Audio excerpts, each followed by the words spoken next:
Hi guys, so my name is Jasmine Lynch. This is going to be my critical race theory presentation. Now to go ahead and start off, I am a Black African American woman, so there are many different factors that go into my identity development. So not only do I have everything that comes along with being African American, but I also have to take in consideration everything that comes with being mixed as well. I am mixed with Native American, Japanese, French, and Irish, so sometimes it's very hard for me to feel like I belong somewhere. Now, with that being said, for a while I felt out of place, just because of my skin complexion, but people would identify me as having good hair. Now, a lot of people within my race didn't really make me feel like I was included just because of my hair.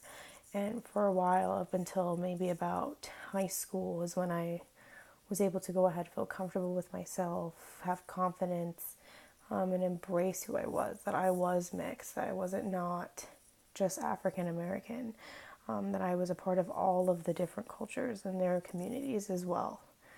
It was very hard for me. Now, going ahead and describing a time where I pretty much witnessed institutionalized racism was back in third grade.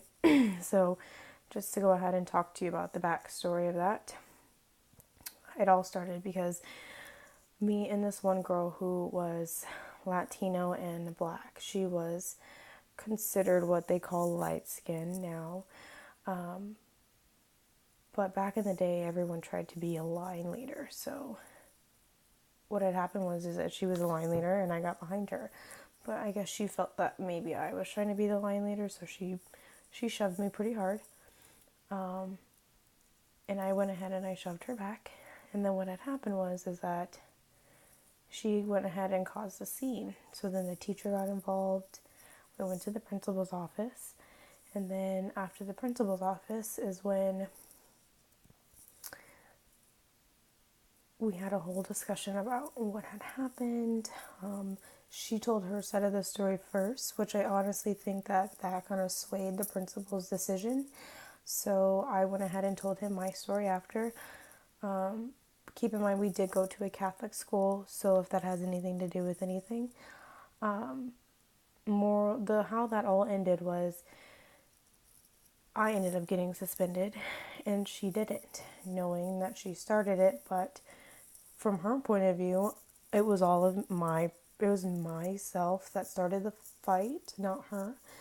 Now, with that being said, my mom did go down to the principal's office after that and decided to take it up with the board, and tell them essentially that was unfair and unjust. And I remember us getting into the car and she was like, well, it's because they're being racist because you're more darker complected than her and that she was light-skinned. So the developmental stage that would be in would be early to middle.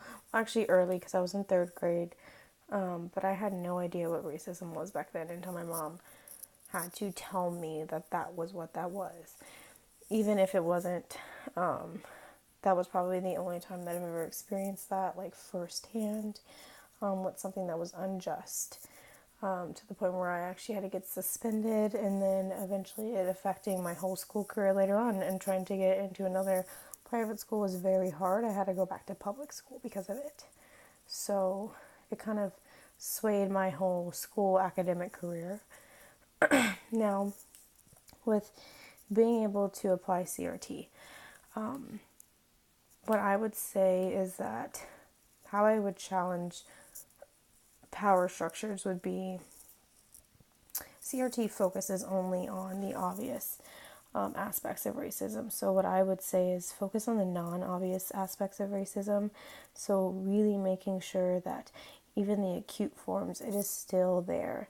Obviously, looking at the article, I will go ahead and cite it, but looking at the article, CRT pretty much primarily focuses on only the blatant obvious forms of racism, because it's able to go ahead and say, okay, and identify those and say, okay, this is literally racism.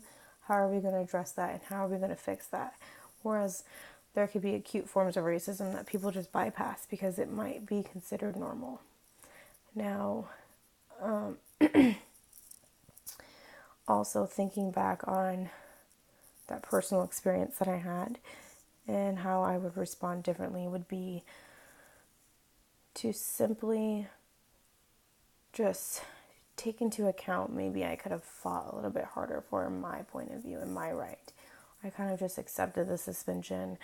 I was pretty mad. I was pretty upset. I did express that to my mom, but I feel that if I knew that it was racism beforehand, or even if it wasn't racism, just to step up and say something, like to say my point of view, to feel strong about my point of view, that this was unfair and unjust what was going on, because I personally did not start it. Not saying that I shouldn't have pushed her, but I did not start the fight.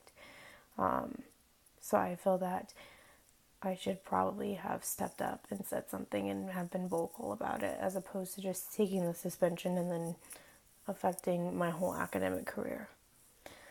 But that is my critical race theory presentation, guys. I hope you guys enjoy.